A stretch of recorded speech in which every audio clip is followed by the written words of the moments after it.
क्या कभी आपकी नींद अचानक खुली है और घड़ी में समय देखा तो ठीक 3:30 के आसपास था?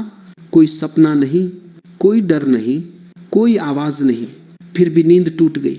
आप कुछ पल लेटे रहे, सोचते रहे कि ऐसा क्यों हुआ, फिर करवट बदली और सब कुछ भूलकर फिर से सो गए। लेकिन एक प्रश्न वहीं रह गया, क्या यह केवल शरीर की आदत थी या कुछ और? अगर यह केवल संयोग होता तो इतने लोगों के साथ एक ही समय पर क्यों होता? किसी की उम्र अलग, किसी का जीवन अलग, किसी की परेशानियां अलग, फिर भी समय वही 3:30।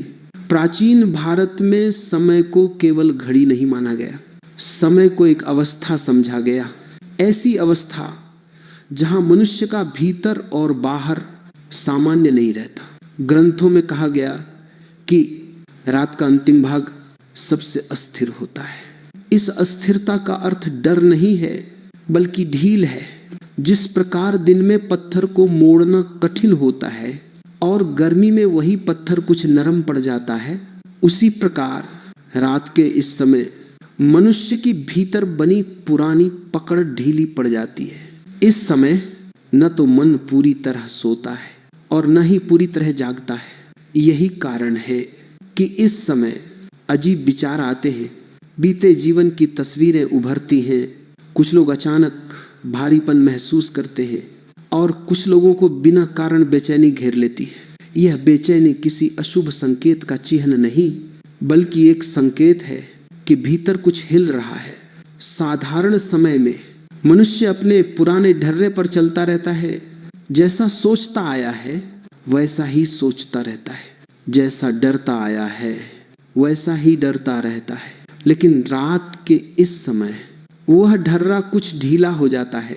इसीलिए प्राचीन विचारों में इस समय को छुपा कर रखा गया, सीधे नहीं बताया गया, क्योंकि जिसे समझ नहीं होती वह इसे डर या चमत्कार बना लेता। यह समय किसी को कुछ देता नहीं, यह केवल दिखाता है कि भीतर क्या जमा हुआ है। जो दिन में दबा रहता है वह यहाँ उभर आता है। इसी कारण कुछ लोग इस समय जागते हैं और फिर बेचैन होकर करवट बदल लेते हैं, और कुछ लोग जागकर अपने जीवन के बारे में पहली बार सच सच सोचते हैं। यह समय न पूजा का है, न भय का, न किसी क्रिया का। यह केवल एक द्वार है। जो इसे पहचान ले वह इसे साधारण समय नहीं समझता, और जो इसे अनदेखा कर दे उसके लिए यह केवल एक टूटी हुई नींद बनकर रह जाता है। ये अंतर समय का नहीं, देखने की दृष्टि का है। यहाँ कोई चमत्कार नहीं होता, यहाँ केवल पुरानी पकड़ ढीली होती है, और जहाँ पकड़ ढीली होती है वहीं से जीवन की दिशा बदलने की संभावना जन्म लेती है। रात के उस समय जब नींद और जागरण के बीच की रेखा धुंधली हो जाती है, मनुष्य का मस्तिष्क अपने सामान्य ढांचे में नहीं रहता। दिन में मन लगातार व्यस्त रहता है, सोच पर सोच, योजना पर योजना, डर पर डर। लेकिन जैसे ही रात गहरी होती है वैसे ही यह बाहरी पकड़ कमजोर पड़ने लगती है। शरीर सो रहा होता है लेकिन भीतर का तंत्र अब भी सक्रिय रहता है।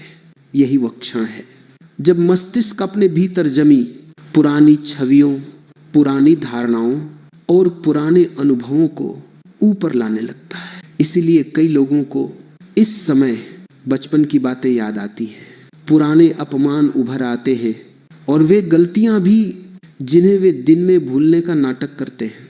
यह कोई दंड नहीं है, यह एक व्यवस्था है।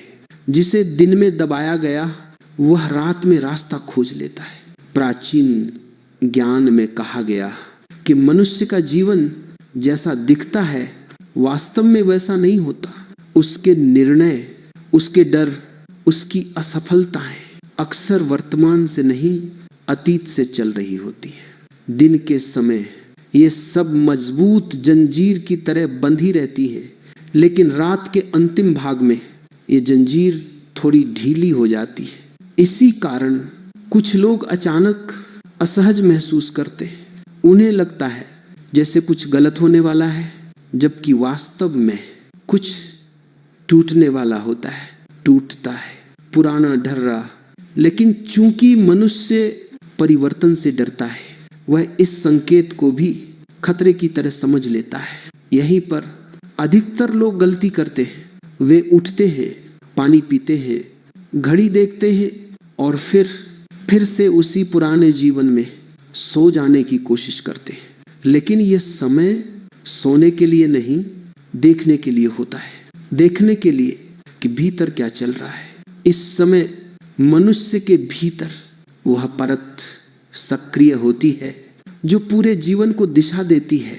यही कारण है कि दिन में किए गए संकल्प अक्सर टूट जाते हैं, लेकिन इस समय उठे विचार कई बार जीवन भर पीछा करते हैं।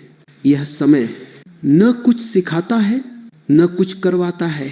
यह केवल आईना दिखाता है, और आईना हमेशा वही दिखाता है जो मौजूद होता है।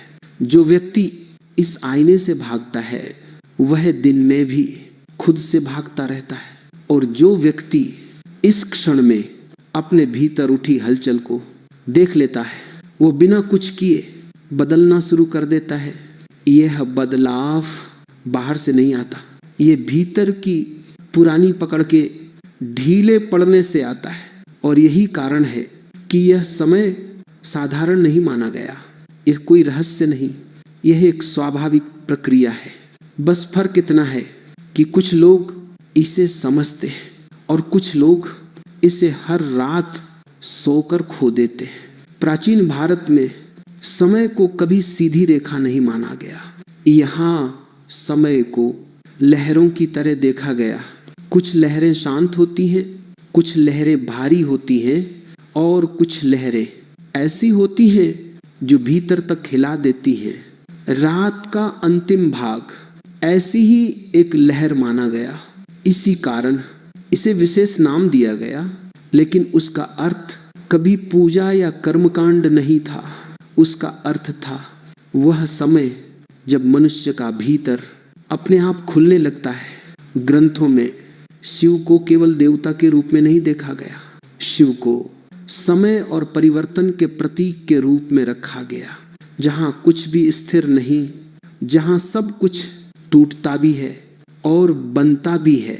रात के इस समय को शिवकाल कहा गया क्योंकि यह वही क्षण है जब पुरानी व्यवस्था थोड़ी ढीली पड़ जाती है। मनुष्य का जीवन अधिकतर आदतों से चलता है।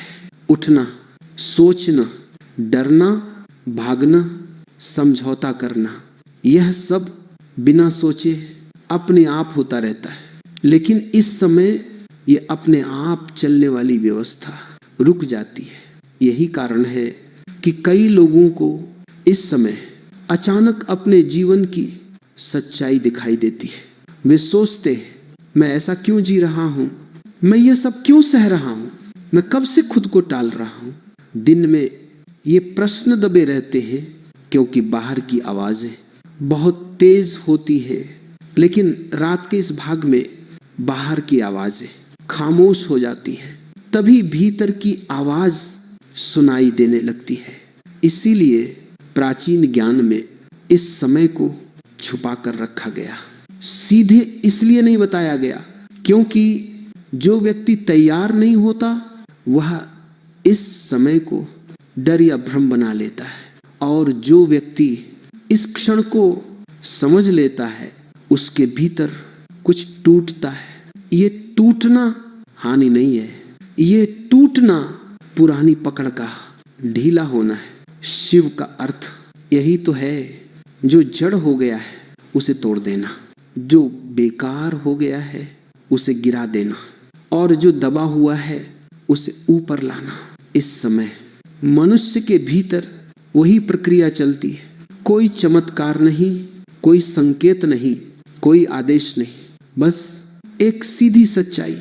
या तो आप इस क्षण से भागते हैं या आप इसे देख लेते हैं, और जिसने देख लिया वह पहले जैसा नहीं रह पाता, क्योंकि एक बार भीतर की झूठी दीवारें हिल जाएं तो जीवन पुरानी दिशा में चल नहीं पाता। यही कारण है कि यह समय साधारण नहीं माना गया। यह किसी को बदलता नहीं, यह केवल बदलाव की जगह दिखा देता है, और जो जगह एक बार दिख जाए उसे फिर अनदेखा करना आसान नहीं होता। मनुष्य अक्सर यह मान लेता है कि वह जो सोच रहा है वही उसका अपना विचार है, लेकिन सच्चाई यह है कि अधिकतर विचार उसके अपने नहीं होते, वे जमा हुए होते हैं। बचपन से सुनी हुई बातें, किसी ने डराया, किसी ने नीचा दिखाया, किसी ने तुलना कर दी, और वह सब मन के भीतर चुपचाप बैठ गया। दिन में ये सब चीजें काम में, भीड़ में, बातचीत में दबी रहती है, लेकिन रात के अंतिम समय में ये सब अपने आप बाहर आने लगती है, क्योंकि उस समय मन पर कोई बोझ नहीं होता, न कोई भूमिका निभानी होती है, न किसी को कुछ साबित करना होता है। इसलिए जो भीतर जमा है वह बिना अनुमति उभर आता है। इसी कारण कुछ लोगों को इस समय अचानक डर लगता है, बिना कारण घबराहट होती है या दिल भारी हो जाता है। वे समझते हैं कि यह कमजोरी है, लेकिन यह कमजोरी नहीं, यह सच्चाई का उभरना है।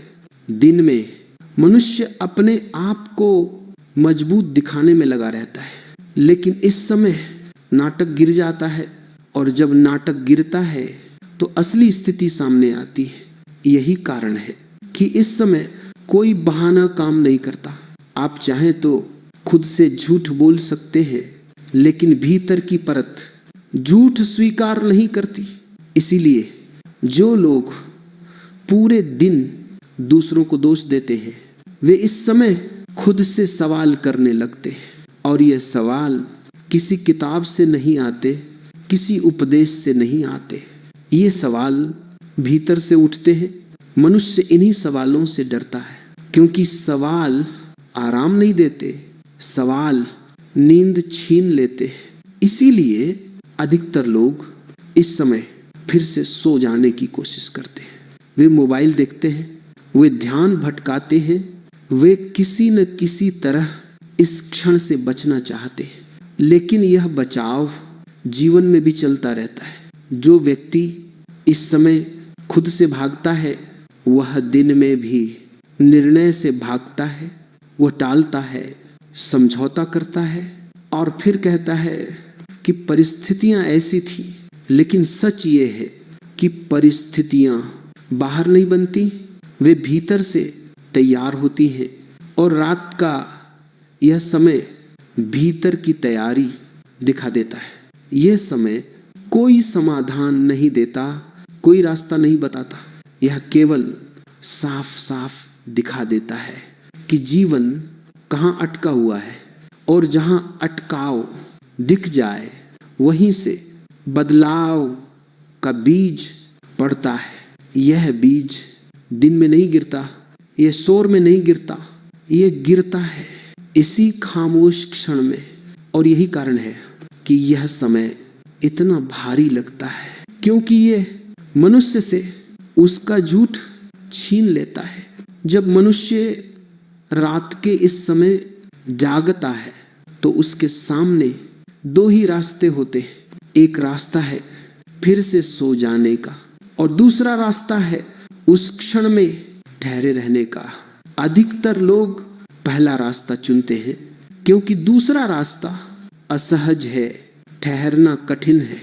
क्योंकि ठहरने पर मनुष्य को कुछ करना नहीं पड़ता, बल्कि कुछ न करने की हिम्मत रखनी पड़ती है। दिन में मनुष्य लगातार कुछ न कुछ करता रहता है, सोचता है, बोलता है, योजना बनाता है और खुद को व्यस्त रखता है।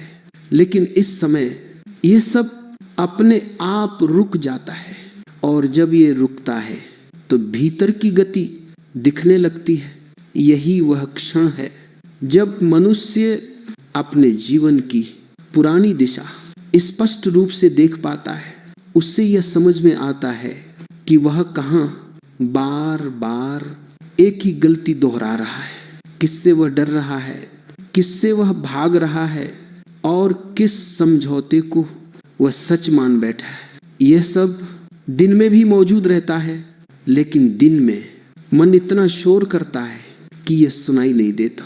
रात के इस समय शोर अपने आप शांत हो जाता है और तब भीतर की तस्वीर साफ दिखाई देती है। यहाँ कोई उपाय नहीं दिया जाता, कोई तरीका नहीं बताया जाता, क्योंकि तरीका हमेशा बाहर से आता है और सच्चाई हमेशा भीतर से। इस समय अगर मनुष्य कुछ भी जोड़ने की कोशिश करे तो वह फिर से पुरानी आदत में फंस जाता है, लेकिन अगर वह कुछ जोड़े नहीं, कुछ बदले नहीं, बस जो दिख रहा है उसे देख ले, तो एक अजीब सी ढील पैदा होती है। ये ढील कमजोरी नहीं है, यह ढील पुरानी पकड़ के छूटने की शुरुआत है। मनुष्य अक्सर सोचता है कि बदलाव कोशिश से आता है, लेकिन वास्तविक बदलाव हमेशा देख लेने से आता है। जिस दिन आप देख लेते हैं कि आप कहाँ खुद को धोखा दे रहे हैं, उस दिन धोखा अपने आप कमजोर पड़ने लगता है। रात का यह समय यही काम करता है। ये आपको नया नहीं बनाता, ये आपको झूठा बने रहने से रोकता है। और जो व्यक्ति झूठ में टिक नहीं पाता, वह धीरे धीरे सच की ओर सरकने लगता है, बिना प्रयास, बिना संघर्ष, बिना घोषणा। यही कारण है कि यह समय इतना प्रभावी होता है। यह कुछ सिखाता नहीं, यह कुछ करवाता नहीं, यह केवल आपके भीतर पहले से मौजूद सच्चाई को अकेला छोड़ देता है। और सच्चाई अकेली हो जाए तो वह अपना असर खुद दिखा देती है। इसीलिए जो व्यक्ति इस क्षण को सह लेता है, वह धीरे धीरे अपने जीवन में अलग निर्णय लेने लगता है, बिना किसी योजना के, बिना किसी दबाव के, क्योंकि अब उसकी पकड़ पहले जैसी कठोर नहीं रहती। प्राचीन काल में ज्ञान को कभी सीधे शब्दों में नहीं रखा गया, उसे संकेतों में रखा गया, कथाओं में रखा गया और प्रतीकों में छुपाया गया।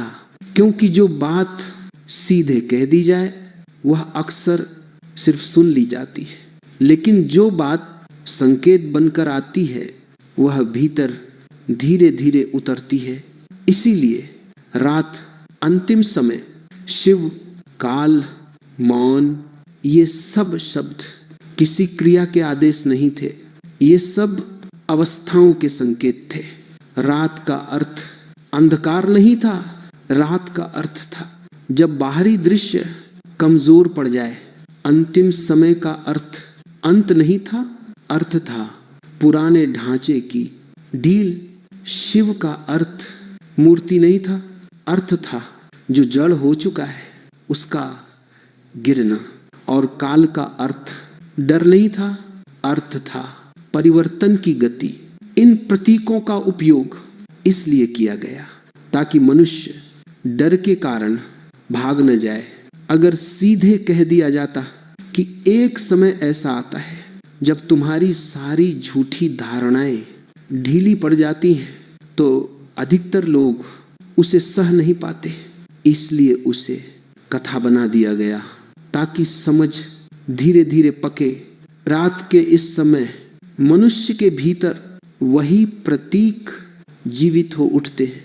उसे लगता है जैसे कुछ गिर रहा है, जैसे कुछ टूट रहा है, जैसे कोई पकड़ छूट रही है। और यही वह क्षण है जब मनुष्य इसे गलत समझ लेता है। वह सोचता है कि कुछ गड़बड़ है, कुछ अशुभ है, कुछ डरावना है, लेकिन वास्तव में जो गिर रहा होता है वह वही होता है जो अब काम का नहीं रहा। पुरानी पहचान, पुरानी मजबूरी, पुराना डर। प्रतीकों का उद्देश्य यही था कि मनुष्य इस टूटन को स्वाभाविक समझे ताकि वह इसे रोकने की कोशिश न करे, क्योंकि जो टूटना चाहता है उसे रोका जाए तो पीड़ा बढ़ती है, और जो टूटने दिया जाए तो हल्कापन आता है। रात का यह समय मनुष्य को इसी टूटन से परिचित कराता है, न किसी उपदेश से, न किसी आदेश से, बस अनुभव से। जो व्यक्ति इस अनुभव को स्वीकार कर लेता है, उसके भीतर प्रतीक जीवित हो जाते हैं। वह समझने लगता है कि जीवन में कुछ चीजें पकड़ने के लिए नहीं होती, छोड़ने के लिए होती हैं। और जब यह समझ जन्म ले लेती है तो मनुष्य अकेले में भी मजबूत हो जाता है, क्योंकि अब उसे सहारा बाहर से नहीं चाहिए। उसे केवल ये पता चल जाता है कि क्या गिरने योग्य है और क्या नहीं। यही प्रतीकों की असली भूमिका थी। वे सिखाते नहीं थे, वे बताते नहीं थे, वे बस मनुष्य को सच के सामने खड़ा कर देते थे। अधिकतर लोग इस समय को सिर्फ एक टूटी हुई नींद समझकर भूल जाते हैं। वे सुबह उठते हैं, दिन शुरू करते हैं और फिर सब कुछ वैसा ही चलने लगता है जैसा हमेशा चलता आया है। लेकिन कुछ लोग ऐसे भी होते हैं जिनके भीतर यह समय एक सवाल छोड़ जाता है। कोई बड़ा सवाल नहीं, कोई दार्शनिक प्रश्न नहीं, बस एक हल्की सी खटक कि जीवन सच में ऐसा ही है क्या, कि जो मैं जी रहा हूं वही मेरा पूरा सच है क्या। यह सवाल उत्तर नहीं मांगता, यह केवल ईमानदारी मांगता है। और ईमानदारी सबसे कठिन चीज होती है, क्योंकि ईमानदार होने पर मनुष्य को अपने झूठ, अपने समझौते और अपनी कायरताएं स्वीकार करनी पड़ती है। रात के इस समय में कोई आपको बदलने नहीं आता, कोई आदेश नहीं देता, कोई राह नहीं दिखाता। यह समय केवल इतना करता है कि आपके भीतर जो असली है उसे अकेला छोड़ देता है। और जब असली चीज अकेली रह जाती है तो नकली चीजें अपने आप कमजोर पड़ने लगती है। यही कारण है कि कुछ लोग इस अनुभव के बाद छोटे छोटे निर्णय अलग लेने लगते हैं।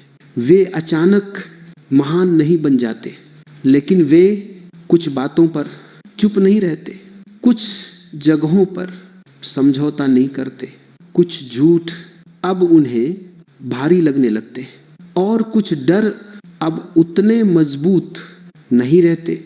यह परिवर्तन धीरे होता है, शांत होता है और बिना घोषणा के होता है।